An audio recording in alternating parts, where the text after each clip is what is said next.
The new BARAD-DûR set has finally been revealed, and there are a ton of fun Easter eggs and new pieces that I want to go over in this video. So let's get right into it. First up, I want to talk about the 4 new orc helmet molds that come in the set. The original Lord of the Rings theme only gave us 1 orc helmet, so to get 4 new ones in this set is a real treat. My favorite is probably this one, which I think you get 2 of in the set. It is just a fantastic looking new mold, and I'm so glad that we got 4 new ones in this set.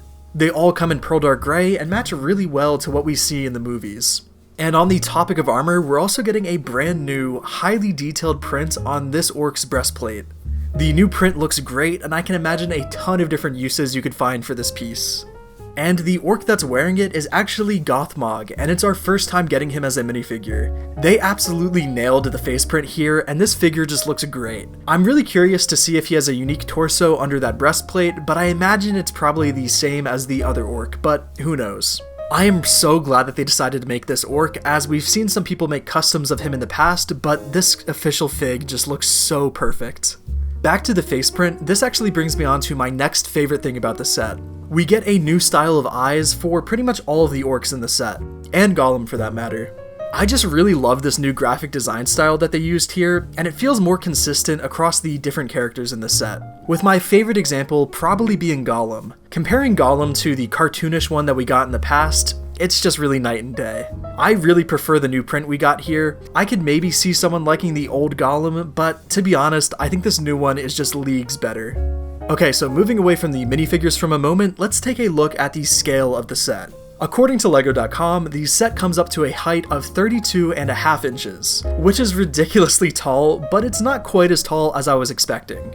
The Tower of Orthanc, that came out about 10 years ago now, was 28 inches tall. So really, BARAD-DûR isn't really that much larger in terms of height. Obviously, the set is a lot wider and uses smaller pieces, so I imagine that it will still look massive next to Orthanc. And that's definitely what a lot of people are going to be displaying it next to. I know I am. So this is what the set will look like next to Rivendell, which I think gives you a good idea of what the scale will look like in person. Now, another thing that kind of goes along with the scale of the set is that the set is actually modular, which means that you can take apart each floor from each other, and I cannot tell you how happy I am with that decision. Every time I pick up my Tower of Orthanc to dust it or move it wherever, I am so afraid that it's just going to topple over in my hands. So with BARAD-DûR being modular, you don't have to worry about that at all. Now, ignoring having to move the set, this is just a great change in general, and it will let you get a much closer look at all of the different interiors that they put a ton of love into. We'll talk more about the interiors a little later because there's quite a few Easter eggs that I want to go over inside of it. So with this set being modular, one of the things that LEGO showed off is that you can actually add the middle bits of the tower together to expand the height of the set.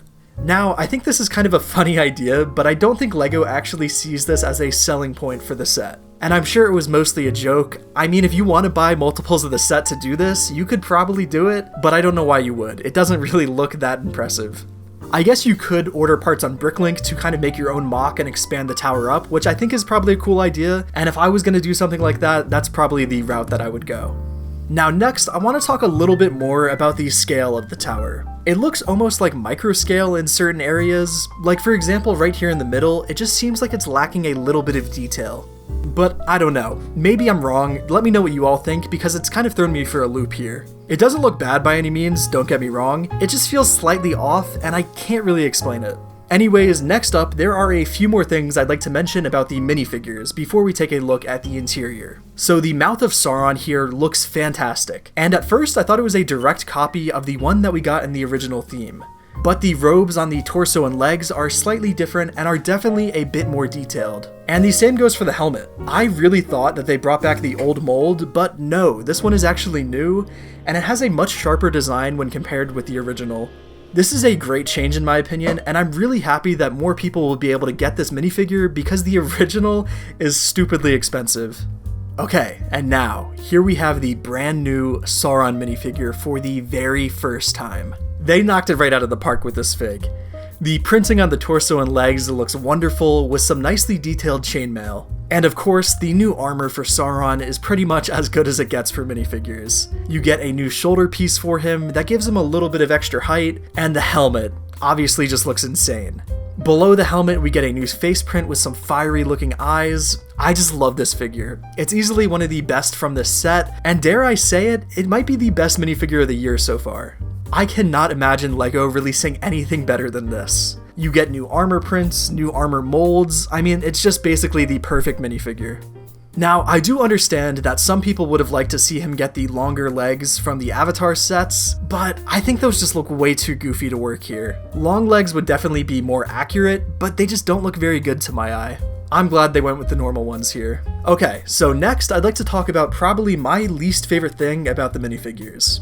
Back in the original Lord of the Rings theme, the orcs got a unique hairpiece and ear mold. That just worked perfectly for them. It came in a couple of different colors and was one of my favorite pieces from the theme. LEGO has scrapped that piece and instead went with one from the goblins from Harry Potter. Now, in theory, I don't really have a problem with this, but I just don't think it looks very good for the orcs. The original mold was made specifically for them, and I think it just worked better because of that. We'll have to wait and see when I get my hands on the set, but I think I'm going to be putting the old hairpieces on the new figs. This is actually a problem that I had with Rivendell as well. The hairpieces for the elves in that set work fine for some characters, but for others it gave them too much of a receding hairline, and it just didn't work out. The goblin ears work a little bit better in this case, but again, I don't know. This might just be one of those things that I change my mind about once I see the set in person. Okay, so moving away from the minifigures, I now want to talk about the Easter eggs that I noticed in the set. First up is the burning white tree of Gondor on the orb here. This is a fantastic new printed piece, and I am so glad that they included this here. A basic orb without a print would have been fine, but going that extra mile with an Easter egg is just such a fun way to do it, so why not? Now, the cool part about this room is that you can actually move it around to either display the throne room or this orb with a map of Middle-earth in the back wall. On the map, we can see Barad-dur, the Tower of Orthanc, and Minas Tirith. There was a map in Rivendell as well that showed Minas Tirith and Barad-dur, so is this a hint at what we might be getting next? Who knows, but I would absolutely love to see them do Minas Tirith. The build would obviously look insane, but the amazing minifigures that would come out of that set, oh my god. They should really do that next. So I can't quite tell if the map is a sticker or not, but some of the other Easter eggs in the set that we'll be looking at are stickered, so I have a feeling it's not a print. Okay, next let's take a look at what is probably my favorite reference in the set, and I imagine it will probably be yours as well.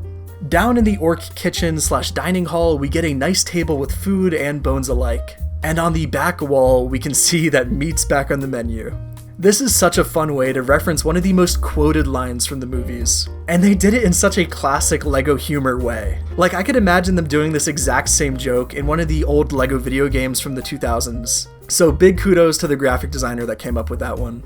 Now, unfortunately, it is a sticker, but I kind of saw that coming from all the other stickers that were in Rivendell last year.